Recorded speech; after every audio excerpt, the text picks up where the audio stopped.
सुप्रभात मुलांनो, चला तर मग आज मराठी व्याकरण या विषयामध्ये तुम्हा सर्वांचे स्वागत आहे। तर आज सुद्धा आपल्याला शब्दांच्या जाती हा भाग अभ्यासायचा आहे, जो आपण मागच्या क्लासमध्ये सुद्धा बघितला होता।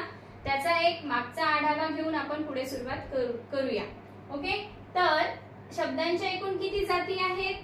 तर 8 जाती आहेत। त्या 8 जाती किती भागामध्ये विभागल्या गेलेल्या आहेत? तर 2 भागामध्ये विभागल्या गेलेल्या आहे, विकारी शब्द आणि अविकारी शब्द। विकारी शब्द यांना सव्यय म्हटलं जातं आणि अविकारी शब्द याला अव्यय म्हटलं जातं। तर व्यय म्हणजे काय? या ठिकाणी स आणि अ याला उपसर्ग लावलेला आहे। तर व्यय म्हणजे काय? व्यय म्हणजे बदल। व्यय या शब्दाचा अर्थ काय होतो? तर बदल। म्हणजे स हे सकारात्मक दिसतं, म्हणजे बदलणारे, आणि अव्यय म्हणजे न बदलणारे, ज्याच्यामध्ये बदल होत नाही। तर अशा शब्दांच्या जाती आपण बघितलेल्या होत्या, ज्या विकारी मध्ये मोडतात। तर विकारी मध्ये कोणत्या शब्दांच्या जाती येतात? 4 प्रकार त्याच्यामध्ये येतात। आपण बघितलं होतं की शब्द म्हणजे अक्षरांचा अर्थपूर्ण समूह, आणि तो शब्द वाक्यामध्ये वेगवेगळे कार्य करतो किंवा वेगवेगळ्या अर्थाने वापरला जातो, म्हणूनच त्याच्या ह्या जाती पडलेल्या आहेत। 8 जाती पडलेल्या आहेत, आणि त्या 8 जातीमधले 4 जाती आपल्याला विकारी मध्ये गणल्या जातात, की त्यांचाच आपल्याला डिटेल स्टडी बघायचा आहे। तर त्या 4 जाती कोणत्या? तर पहिला आहे नाम, दुसरा आहे सर्वनाम, तिसरा आहे विशेषण, आणि चौथा आहे क्रियापद। मग उर्वरित राहिलेल्या ज्या 4 जाती आहेत त्या अविकारी शब्दामध्ये मोडतात, म्हणजे अव्ययमध्ये, ज्याच्यामध्ये बदल करता येत नाही। तर तो बदल कशानुसार करता येत नाही ते सुद्धा आपण मागच्या क्लासमध्ये बघितलं होतं। लिंग, वचन आणि विभक्तीनुसार ज्या शब्दांना बदलता येत नाही अशा शब्दांना अविकारी शब्द असे म्हणतात। आणि या अविकारी शब्दांमध्ये राहिलेल्या 4 जाती, एक क्रियाविशेषण अव्यय, दुसरं म्हणजे शब्दयोगी अव्यय, तिसरं म्हणजे उभयानवी अव्यय, आणि चौथं म्हणजे केवळ प्रयोगी अव्यय। अशा प्रकारे आपण शब्दांच्या 8 जातीचे विभाजन बघितले होते, आणि आपण एक उदाहरण सुद्धा बघूया की याच्यामध्ये कसा बदल करता येतो। तर कशानुसार बदल होतो? सेम त्याचप्रमाणे जसा या ठिकाणी लिंग, वचन आणि विभक्तीनुसार बदल होत नाही, तर या शब्दामध्ये लिंग, वचन आणि विभक्तीनुसार बदल होतो। लिंगच म्हणजेच काय की पुल्लिंग, स्त्रीलिंग, नपुंसकलिंग याच्यानुसार बदल या शब्दामध्ये केला जातो, या शब्दांच्या जातीच्या या प्रकारामध्ये केला जातो। आणि वचन म्हणजेच काय? एक वचन, अनेक वचन, आंबा, आंबे आपण ज्याप्रमाणे म्हणतो त्याप्रमाणे इथं बदल केला जातो। आणि विभक्ती म्हणजे राम, रामाला, रामाने, अशा प्रकारचे चेंजेस याच्यामध्ये होऊ शकतात। म्हणून हा आहे विकारी शब्द आणि त्यामधल्या पहिल्या 4 जाती। तर इथपर्यंत आपण मागच्या क्लासमध्ये सुद्धा बघितलं होतं, हा झाला त्याचा एक आढावा। आता याच्या पुढे आपल्याला बघायचं आहे ते म्हणजे शब्दांच्या जातीमधला विकारी शब्दामधील विकारी शब्दामध्ये येणाऱ्या सर्व जातींचा सविस्तर अभ्यास। तर पहिली जात म्हणजेच नाम, हे आपण बघणार आहे।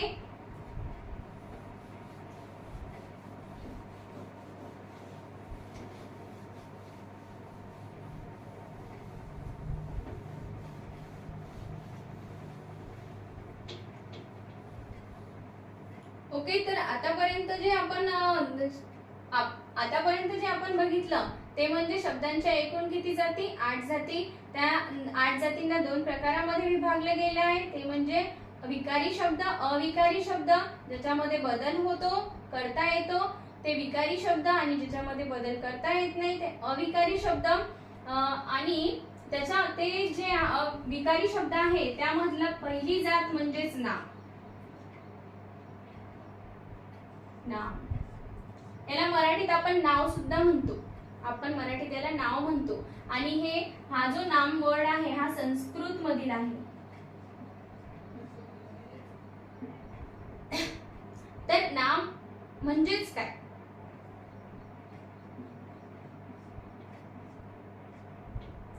नाम म्हणजेच काय? प्रत्यक्ष दिसणाऱ्या किंवा कल्पनेने जाणीव होत असलेल्या वस्तूला किंवा त्याच्या गुणधर्माला नाम असे म्हणतात। किंवा आपण दुसऱ्या भाषेमध्ये असं सुद्धा म्हणू शकतो की एखाद्या वस्तूची ओळख पटण्यासाठी जो शब्द वापरतात त्याला नाम असे म्हणतात। म्हणजेच आता आपल्या सर्वांना नाव ठेवलेलं आहे, आपल्या सर्वांना एक स्पेशल नाव आहे, नावाने संबोधित केलं जातं, बोलावलं जातं, तर ते म्हणजे काय, विशेष नाव। म्हणजे खूप साऱ्या मुलांच्या घोळक्यामधून जर मी श्याम म्हटलं तर श्याम त्याच्यामधलं श्यामच समोर येईल, म्हणजेच काय, त्याचं एक विशेष नाम आहे, म्हणजे त्याची एक ओळख आहे, म्हणून त्याला नाम असे म्हणतात। म्हणून आपण नामाची व्याख्या करताना लिहिणार प्रत्यक्ष किंवा कल्पनेने जाणीव होणाऱ्या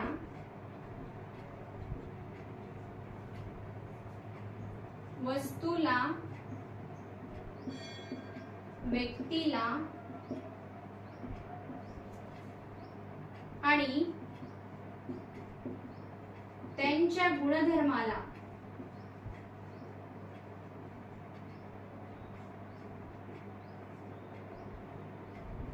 संबोधण्यासाठी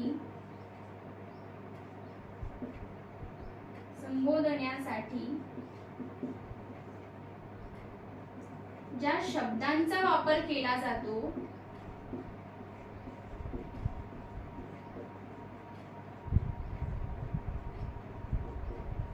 त्यांना नाम असे म्हणतात, नाम असे म्हणतात।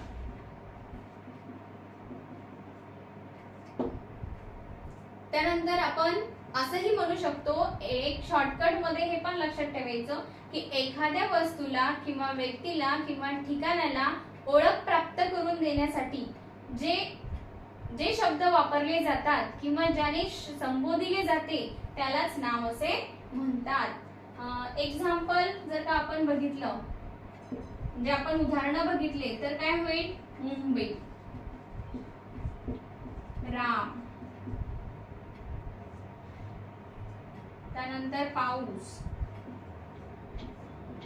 पाणी, त्यानंतर बांगडी, गाय, म्हैस, असे खूप सारे आपल्याला नाम सांगता येतील। तर हे झाले सर्व नाम, म्हणजे सर्व प्रकारचे नाम याच्यामध्ये आले।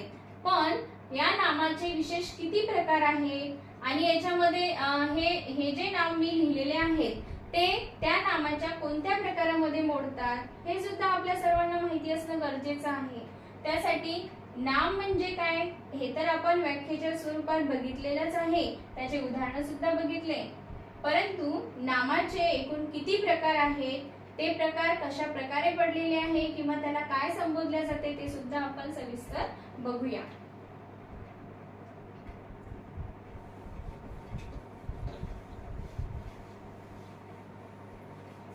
नामाचे एकूण 3 प्रकार पडतात। नामाचे एकूण 3 प्रकार पडतात।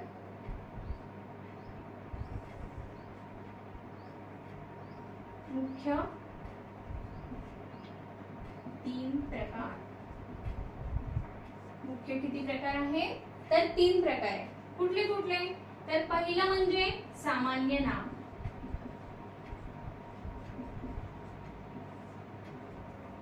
दुसरं म्हणजे विशेष नाम आणि तिसरा प्रकार म्हणजेच भाववाचक नाम।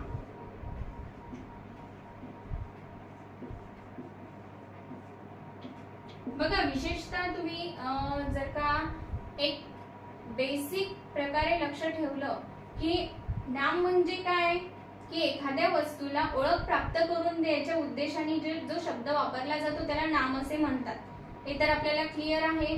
त्याच्यानंतर जर का आपल्याला नामाविषयी पूर्ण अभ्यास करायचा आहे, त्याच्यामध्ये नामाचे एकूण किती प्रकार तर मुख्य प्रकार लक्षात ठेवायचे। नामाचे मुख्य प्रकार 3 आहेत आणि ते 3 प्रकार म्हणजे सामान्य नाम, विशेष नाम, भाववाचक नाम। एक पाठ करून ठेवायचं, किती प्रकार आहे 3 प्रकार आहेत। त्या 3 प्रकारामध्ये एक सामान्य नाम आहे.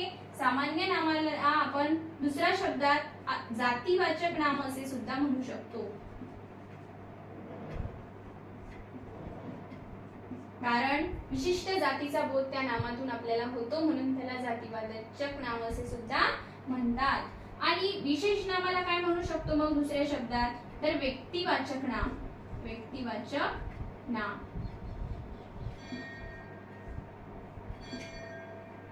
आणि मग तिसरा प्रकार जो आहे त्याला पण काय दुसऱ्या शब्दात आपण म्हणू शकणार. इथे दिसतोय आपल्याला हा शब्द भाव, म्हणजेच काय, भावनावाचक नाम. भावनावाचक.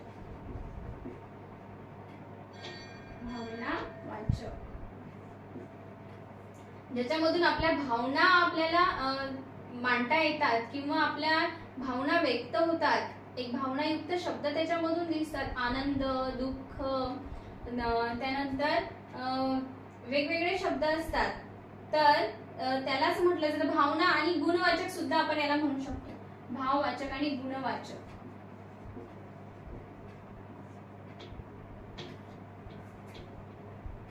हुशार या ठिकाणी गुणवाचक सुद्धा नाम.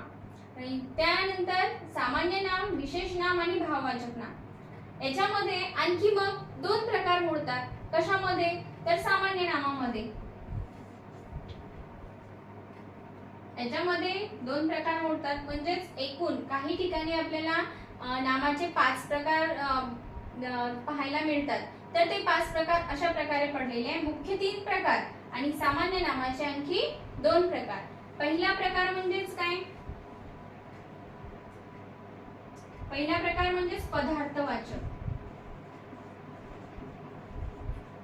पदार्थांची नावं म्हणजेच काय, साखर, गूळ, पाणी, वेगवेगळे जे पदार्थ आहेत ते.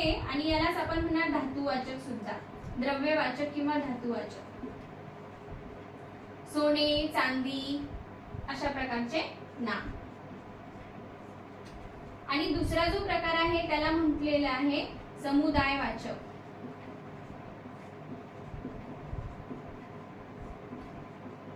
आता समुदायामध्ये कुठला नाम येणार, सैन्य, त्यानंतर सभा म्हणजे ग्रुप. या ठिकाणी सैन्य, अनेक सैनिक त्यामध्ये असतात. सभा म्हणजे खूप साऱ्या सदस्यांची भरलेली असते, तर त्याला समुदायवाचक नाम असे म्हणतात. आणि हे पदार्थवाचक आणि धातुवाचक नाम. अशा प्रकारे नामाचे एकूण 3 प्रकार आहेत. त्या 3 प्रकारामधील सामान्य नामाचे आणखी 2 उपप्रकार आहेत. ते म्हणजेच पदार्थवाचक किंवा धातुवाचक नाम आणि समुदायवाचक नाम. तर अशा प्रकारे नाम हे आपण बघितलं. याच्यामध्ये आपण सुरुवातीपासून बघूया. तर शब्दांच्या एकूण किती जाती, 8 जाती आहेत. त्या 8 जातींना 2 भागामध्ये विभागलं गेलं आहे. पहिला भाग म्हणजे विकारी शब्द, दुसरा भाग म्हणजे अविकारी शब्द. विकारी शब्दामध्ये 4 प्रकारच्या जाती येतात, नाम, सर्वनाम, विशेषण आणि क्रियापद. तर राहिलेल्या अविकारी शब्दांच्या प्रकारामध्ये राहिलेल्या 4 जाती येतात.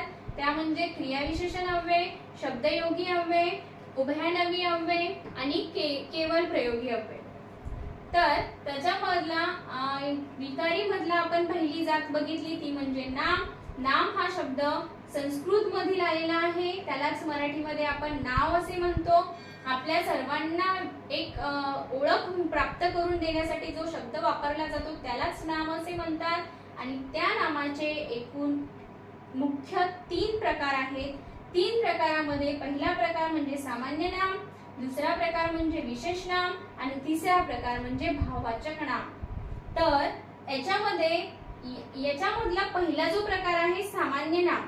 सामान्य नामाला जातीवाचक नाम सुद्धा म्हणतात, कारण आपण म्हटलं की मुलगा, त्याच्यामध्ये अनेक मुलं, वेगवेगळ्या मुलांचे नाव वेगवेगळे त्याच्यामध्ये समाविष्ट असतील. पण आपण काय म्हटलं, मुलगा. पण विशेषतः आवाज नाही दिला कुणाला किंवा कोणाचं नाव घेतलेलं नाहीये. मुलगा म्हटलं किंवा मुलगी म्हटलं किंवा नदी म्हटलं, पर्वत म्हटलं तर त्यांचे नाव स्पेशल राहतात. पण या ठिकाणी आपण एका जातीचा बोध होतोय, आपल्याला विशेष जातीचा बोध होतोय, म्हणून त्याला सामान्य नाम असे म्हणतात. हे लक्षात ठेवायचं. त्यानंतर विशेष नाम. आता विशेष नाम म्हणजेच काय, याच्यामधलं जे आपण नदी म्हटलं तर नदीला जर आपण गंगा असं लिहिलंय, गोदावरी, नर्मदा हे जर लिहिलंय तर मग ते जे नाम आहे ते व्यक्तिवाचक, एका कुठल्या तरी व्यक्तीला संबोधून उच्चारलं जातं त्याला विशेष नाम असे म्हणतात. त्यानंतर भाववाचक नाम म्हणजेच भावना व्यक्त होणाऱ्या शब्दाला भाववाचक नाम असे म्हणतात. अशा प्रकारे त्यानंतर सामान्य नामाचे दोन उपप्रकार बघितले. तर उपप्रकार कोणते आहेत, पदार्थवाचक नाम किंवा धातुवाचक. याच्यामध्ये वेगवेगळ्या पदार्थांच्या नावांचा समावेश होतो आणि धातूंच्या सुद्धा. मी सोने, चांदी, हिरे, मोती अशा प्रकारचे जे शब्द सांगितले ते म्हणजे सामान्य नामाचाच प्रकार पण पदार्थवाचक आणि धातुवाचक मध्ये येतो. आणि समुदायवाचक म्हणजे याच्यामध्ये अनेक मेंबरचा समावेश होतो, म्हणजे सदस्यांचा समावेश होतो. खूप सारा ग्रुप या ठिकाणी इन्क्लूड असतो आणि त्या नामामधून तो अनेकांचा समूह म्हणून आपल्याला काय होतो, एक कळते किंवा आपल्याला अर्थ समजतो, म्हणून त्याला समुदायवाचक नाम असे म्हणतात. तर अशा प्रकारे आपण नाम बघितलं. आता सामान्य नाम म्हणजे आपण बघूया. त्याच्यामधलं सामान्य नाम,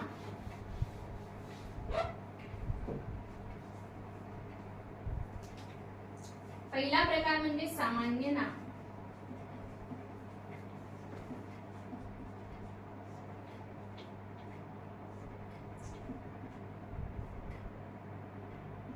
एखाद्या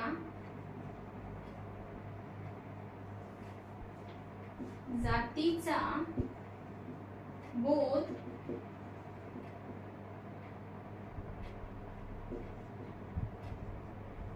होणाऱ्या शब्दालाच सामान्य नाम असे म्हणतात.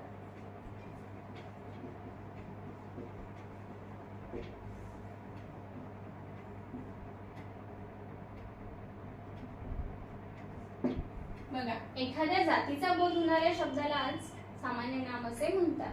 आपण उदाहरणं बघितली तर आपल्या लक्षात चांगल्या प्रकारे येईल. ते म्हणजेच सामान्य नाम. आता या ठिकाणी आपण आधीच सांगितलेले मुलगा म्हणजे याच्यामध्ये अनेक मुलांचा समावेश असेल किंवा आपण मुलगा म्हणजे एक जात आपल्याला संबोधित होते की मुलं एक विशिष्ट प्रकारामध्ये मोडतात. मुलगी, त्यानंतर नदी, पर्वत, शिखर, शहर, त्यानंतर देश, देशांचे वेगवेगळे नाव आहेत. अशा प्रकारचे अनेक आपल्याला सांगता येतील सामान्य नामामध्ये. त्यानंतर सामान्य नामामधला जो पहिला प्रकार आहे तो म्हणजे पदार्थवाचक.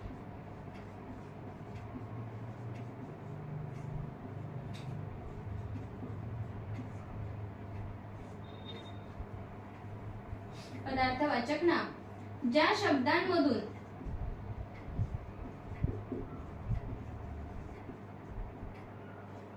आता याला आणखी आपल्याला आपण लिहिलेलं होतं ऑब्लिक करून, ते म्हणजे धातुवाचक. धातुवाचक नाम, पदार्थवाचक किंवा धातुवाचक नाम ज्या शब्दामधून एखाद्या पदार्थांचा किंवा धातूंचा बोध होतो अशा शब्दाला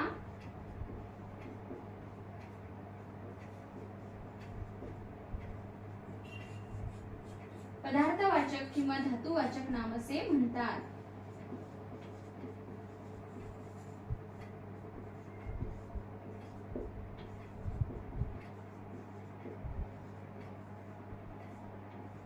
नाम असे म्हणतात.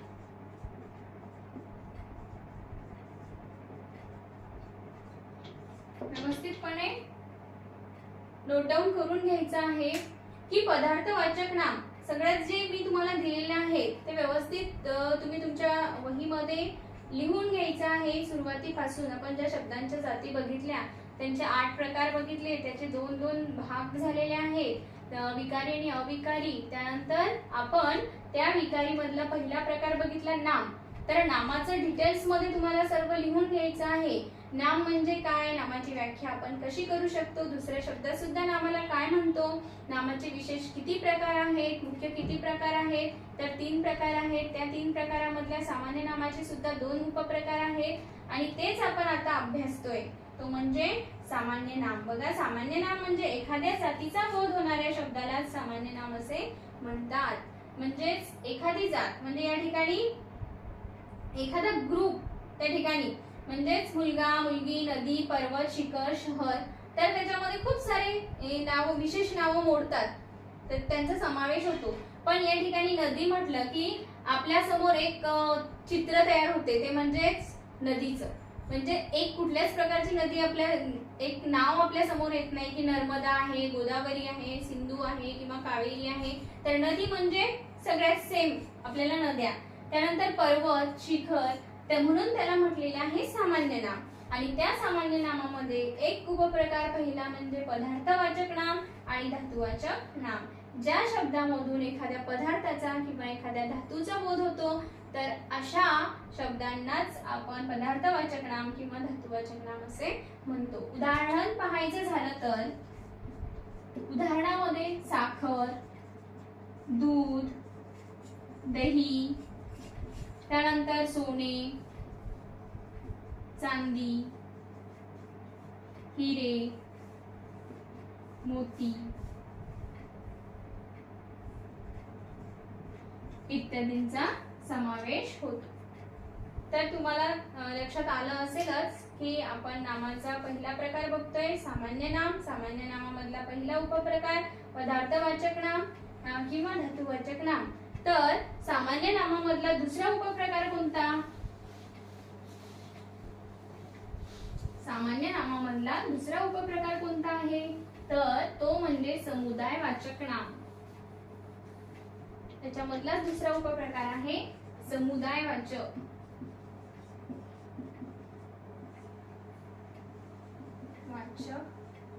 नाम. बघा, समुदाय म्हणजेच काय? समूह. समूह अनेक व्यक्तींचा, अनेक प्राण्यांचा, अनेक पक्ष्यांचा मिळून जो तयार होतो समुदाय म्हणतात त्याला. म्हणजे अनेक यांचा समूह मिळून तयार होतो त्याला समुदाय असं म्हणतात आणि तेच म्हणजे समुदायवाचक नाम. तर समुदायवाचक नाम याच्यामध्ये आपण व्याख्या अशी लिहू शकतो की ज्या शब्दांमधून आपल्याला एखाद्या वस्तूंच्या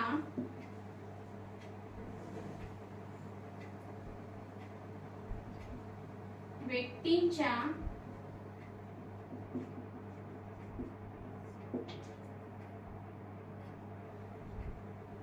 किंवा ठिकाणांच्या समूहाचा बोध होतो. समूहाचा बोध होतो. समूह म्हणजे अनेक, बोध होतो. अशा नामास किंवा अशा शब्दाला, अशा नामास समुदायवाचक नाम असे म्हणतात. वाचक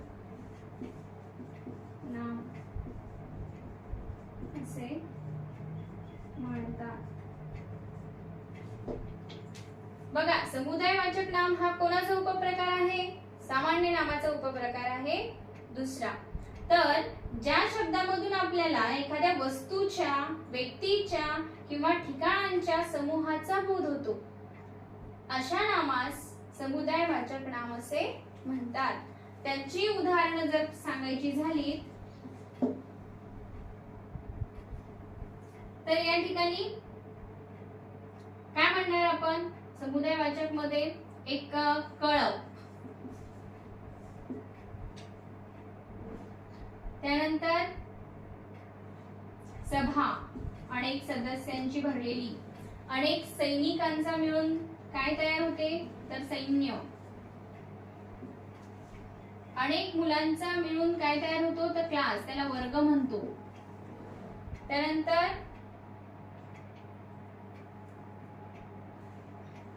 इमारत,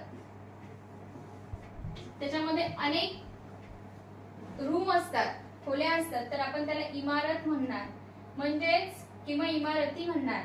तर अशा प्रकारचा समुदायवाचक नाम झालं. अशा प्रकारे आपण सामान्य नामामधील 2 उपप्रकार सुद्धा बघितले, पदार्थवाचक नाम आणि समुदायवाचक नाम. आता आपल्याला नामाचा दुसरा मुख्य प्रकार बघायचा आहे, तो म्हणजे विशेष नाम. दुसरा मुख्य प्रकार म्हणजे विशेष नाम. 2 नंबरचा मुख्य प्रकार आहे विशेष. नावातच त्याचं विशेष दिलेला आहे, विशेष नाम. नावातच त्याचा अर्थ दिलेला आहे. आता आपण व्याख्या करताना काय लिहू शकतो की जेव्हा एखाद्या विशेष व्यक्तीचा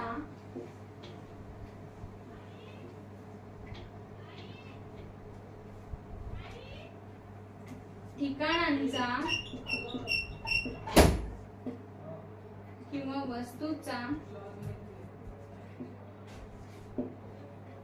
उल्लेख करण्यासाठी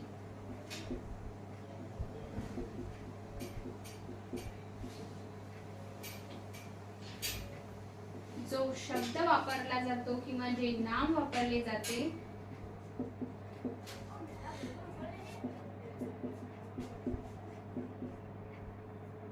त्यालाच काय म्हणतात, त्यालाच विशेष नाम असे म्हणतात.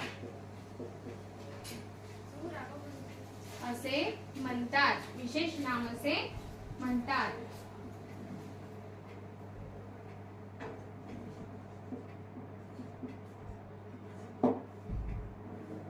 बघा, विशेष नाम म्हणजे काय, जेव्हा एखाद्या विशेष व्यक्तीचा, ठिकाणांचा, वस्तूंचा उल्लेख करण्यासाठी जो शब्द वापरला जातो किंवा आपण त्याला जे नाम वापरले जाते त्याला विशेष नाम असे म्हणतात, असे सुद्धा म्हणू शकतो. त्याचे उदाहरण बघायचे झाले तर स्वरूप, त्यानंतर मुंबई, त्यानंतर लक्ष्मी,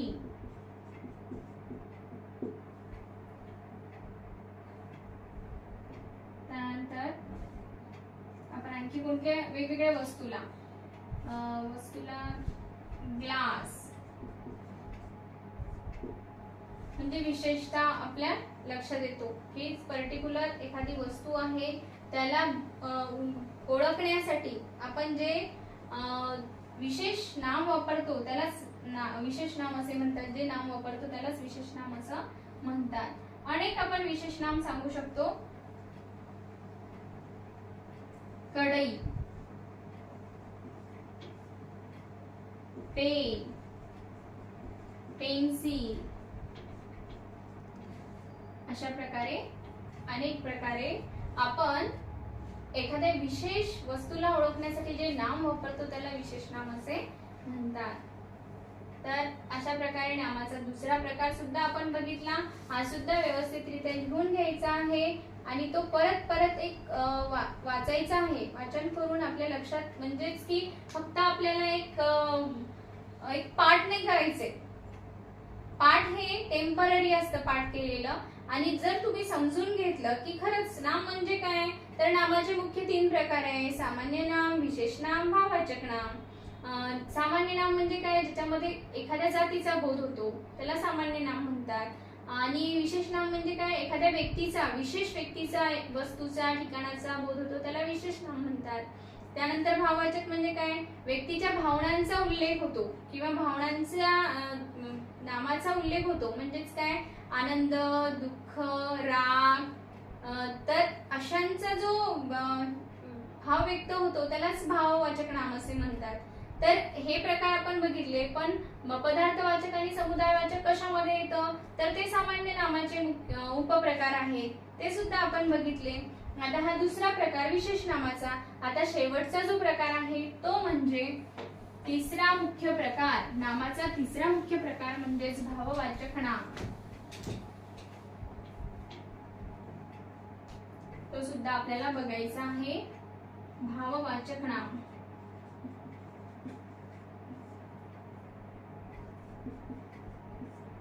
भाववाचक नाम ज्या शब्दांमधून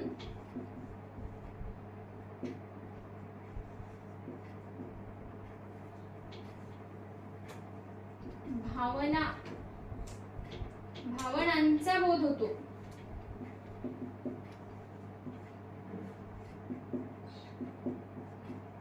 त्यालाच भाववाचक नाम असे म्हणतात. वाचक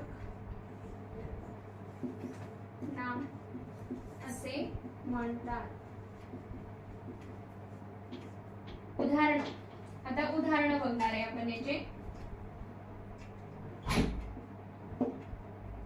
आनंद, दुःख,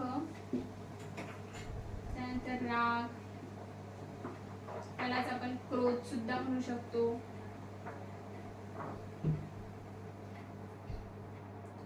अशा प्रकारचे जे शब्द येतात ते म्हणजे भाववाचक नाम.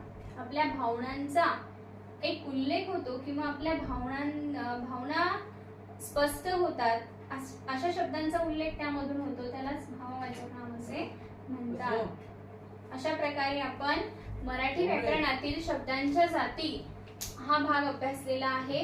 हा व्यवस्थित रीतीने सर्वांनी लिहून घ्यायचा आणि तुम्हाला आवडला असेल किंवा समजला असेल तर इतर सुद्धा गरजू मुलांपर्यंत हा पोहोचावा, याच्यासाठी सर्वांनी याला शेअर, सबस्क्राईब करायचं आहे आणि जेणेकरून त्यांना सुद्धा याचा फायदा घेऊन मराठी व्याकरण सविस्तररित्या अभ्यासता येईल.